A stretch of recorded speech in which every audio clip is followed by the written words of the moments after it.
Okay,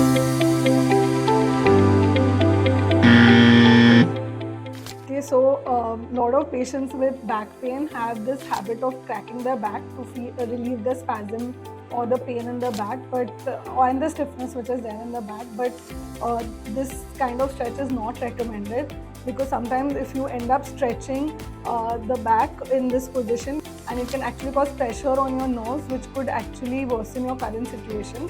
So if you are having a back pain where you need to frequently crack your back, please go and take an opinion of a spine specialist. Call us at 080 352 16995 for first free consultation.